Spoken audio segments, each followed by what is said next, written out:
চলে আসতে বলেছি। আমি বলছি আমি তখন নিজে তিনি এটা হতো না, তখন নিজে তিনি এটা হতো না। আপত্তিটা কোথায়? না, কোশ্চেনটা আমাকে বলতে বলেছে, আমাকে বলতে বলেছে। কারণ তুলে বুঝতে গেলে আমাকে একটা না কৌস্তব আপনার সামনে অনেকগুলো কথা আছে। আমি কারোর অনেক কথা আছে কৌস্তব হবে। আমি কারোর মাঝখানে বলিনি, আমার মাঝখানে না বলা। আমি সায়নের মাঝখানে অনেক কথা আছে কৌস্তব, কথা হবে। ব্যক্তিগত অ্যাটাক করেছে সায়নকে, আমি একটা কথা তাতেও বলিনি। অবশ্যই করেছে। এবার আমাকে বলতে দাও, আমাকে বলতে দাও। তুমি বিজেপি তো ভাই, প্লিজ, আমি তো বিজেপি অবশ্যই 100 বার বিজেপি, 100 বার অনেকে আছে বিজেপি করে গর্ব এবার যেটা বলছিলাম, দেখুন এই ঘটনাটা যখন সামনে আসে প্রথমেই আপনারা দয়া করে একটু ডি রাজা, যিনি শীর্ষস্থানীয় সিপিআইয়ের নেতা, ওনার কি বক্তব্য এবং উনি কার সমর্থনে কথা বলেছিলেন এটা একটু যদি চালিয়ে দেন অনির্বাণদা, তাহলে এদের মুখোশটা প্রথমেই খুলে যায়।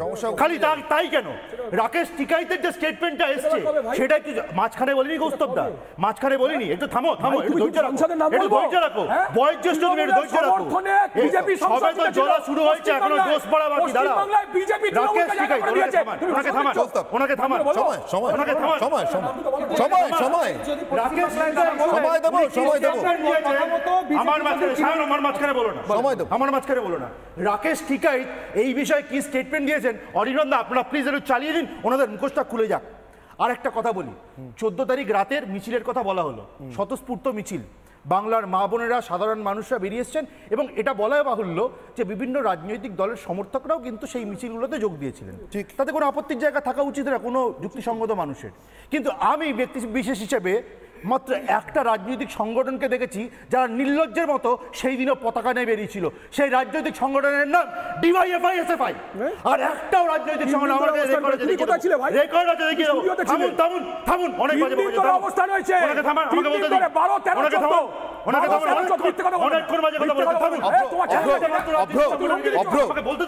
অভ্র আপনি বলুন, ওনাদেরকে থামানো এখন একটু মুশকিল, ওনাদেরকে থামানো ওনাদেরকে থামানো এখন একটু মুশকিল, তার কারণ ওরা ঠিক করেছে ওরা মমতাকে রক্ষা করবে। ওই দিন একটা সংগঠনকে দেখেছি যারা ফ্ল্যাগ নিয়ে নাচতে নাচতে নেমেছে, সেটা এসএফআই ডিওয়াইএফআই, তাতেও কোনো আপত্তি ছিল না।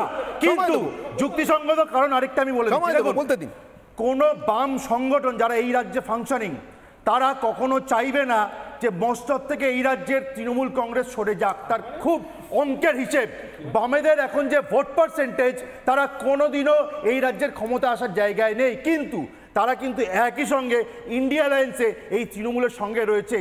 তারা পরিষ্কার এই আন্দোলনকে নিজেদের সুবিধার জন্য ব্যবহার করছে, এছাড়া কিছু না। আরো আমি যুক্তি দেখিয়ে দিচ্ছি, বিকাশ রঞ্জন ভট্টাচার্য উনি হাইকোর্টে যখন প্লেস অফ, ওনাকে থামান, উনি কি পাগলামি করছেন? পাগলামি করছেন তো, শুরুতে আরে একটা সম্মানটা রাখো, সেলফ রেসপেক্টটা রাখো। শুরু করেছি আপনাকে দিয়ে, তোমার আপনি আবার সুযোগ পাবেন, বলিনি সুযোগ পাবেন আবার। সেলফ রেসপেক্ট রাখো।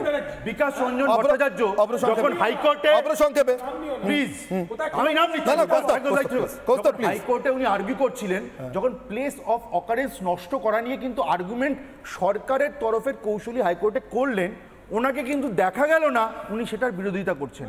এটাতেও কিন্তু আমরা খুব বিচলিত হয়েছি। আরেকটা কথা বলি, এই ক্ষেত্রে একটা আপনারা প্রথমেই উল্লেখ করলেন যে 13 জনকে মেরেছিল এই রাজ্যের পুলিশ বাম আমলে, তারা যুব কংগ্রেসের সদস্য ছিলেন। তৃণমূল কংগ্রেস ক্ষমতায় আসার পর জাস্টিস সুশান্ত চট্টোপাধ্যায় কমিশন নামে একটা কমিশন তৈরি করে দিয়েছে, রিপোর্ট তো বেরোয়নি, এবং সেই রিপোর্ট বেরোনোর আগে অ্যাসেম্বলিতে টেবিল দেওয়ার আগে এফআইআর হলো না, ওই রিপোর্ট মিডিয়াকে দিয়ে দেওয়া হয়েছিল। কিন্তু মজার ব্যাপার হচ্ছে ওই রিপোর্টে যাদেরকে দোষী সাব্যস্ত করা হয় তারা আজ অবধি শাস্তি পায়নি, খালি ছেড়ে দিন এটা। ওই রিপোর্টে পরিষ্কার বলা হয় যে যেই 13 জন মারা গেছিলেন তাদের ফ্যামিলিকে যেন 25 লক্ষ টাকা করে কম্পেনসেশন দেয় এখনকার রাজ্য সরকার। সেটা রাজ্য সরকার কিন্তু মানেনি, মাত্র 2 লক্ষ টাকা করে কম্পেনসেশন দিয়েছিল। আরেকটা কথা বলে কেউ না, তার জন্য জিজ্ঞাসা করব না, 10 সেকেন্ড চেয়েছি অনির্বাণদা, প্লিজ আমাকে অনেক ডিস্টার্ব করেছেন, 10 সেকেন্ড প্লিজ, 10 সেকেন্ড। এই বাম সেই বাম যাদের নেতা রাম চট্টোপাধ্যায় দ্বন্দ্বকানন্দতে গিয়ে রেফিউজিদের বলে আসেন আমরা বেঙ্গলে ক্ষমতা এলে আপনাদের মাথার উপর ছাতা ধরবো, তারপর মরুচ্ছাপিতে গিয়ে এদেরকে মাস অ্যাটাক করে। এই বাম সেই বাম, এরা প্রথম থেকে জনবিচ্ছিন্ন মানুষের পেছনে ছুরি লাগিয়েছে, ছুরি দিয়ে মেরেছে। আরেকটা কথা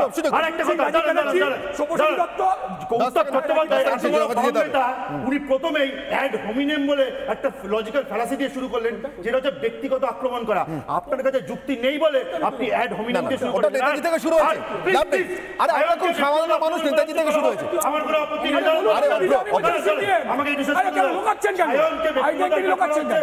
সায়ন যথেষ্ট কেপেবল ও সেটা না, সে করুন। কিন্তু সে বলুক আমি ABVP, কি অসুবিধা আছে? আরে ছাত্র সমাজ না, আমি ABVP। অনুভবকে ইউটিউবার লিখবেন না, ওকে বলুন বাম ছাত্র নেতা। ইউটিউবার লিখবেন না, এইসব মুখোশ পরে এসে নাটক করবে, এটা চলবে না। ওই দেখুন, মুখোশ পরে এসে মুখ খুলিয়ে বলছে একদম। তাহলে বলুন না, ABVP বলতে পারছে না। ইউটিউবার কেন? ABVP বললে বাংলায় লোক হবে না। ABVP বললে লোক হবে না।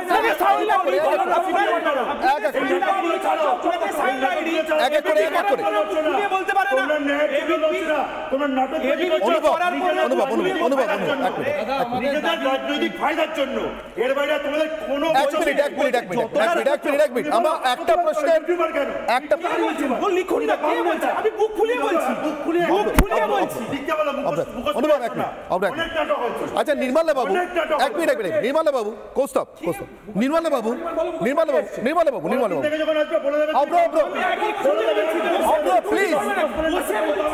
প্লিজ আমি বসে বলছি।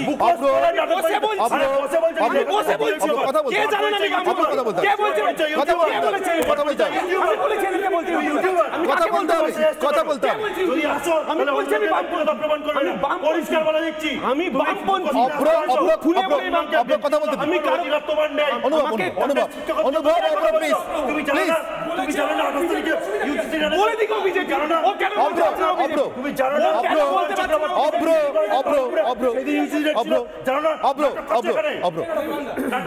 না ঠিক নয়। শায়ন আমি আসবো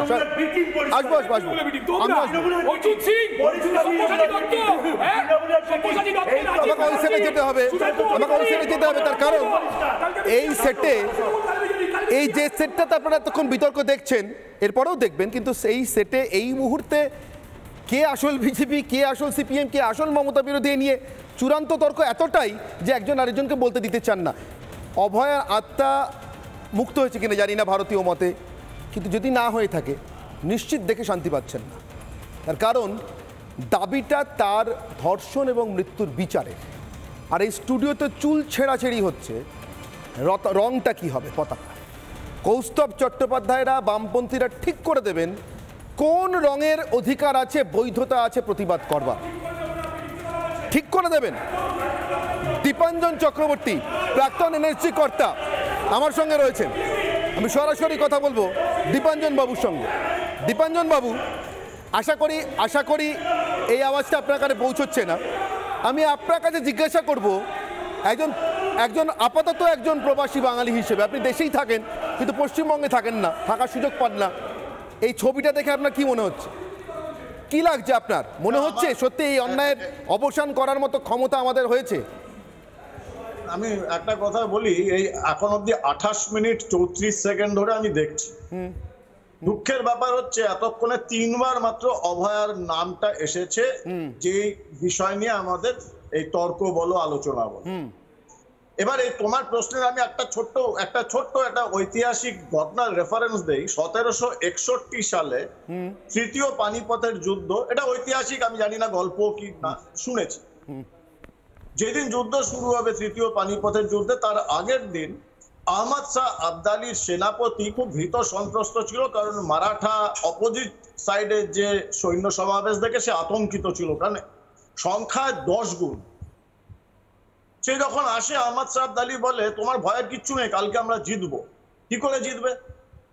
চলো বাইরে নিয়ে দেখাচ্ছি। ওই পাহাড়ের টিলায় নিয়ে দেখালো, সামনে যে মারাঠা সৈন্যদের যে শিবির, যতদূর চোখ যায় সেই শিবিরে অন্ধকার রাত্রে অনেকগুলো আগুন জ্বলছে, অনেক।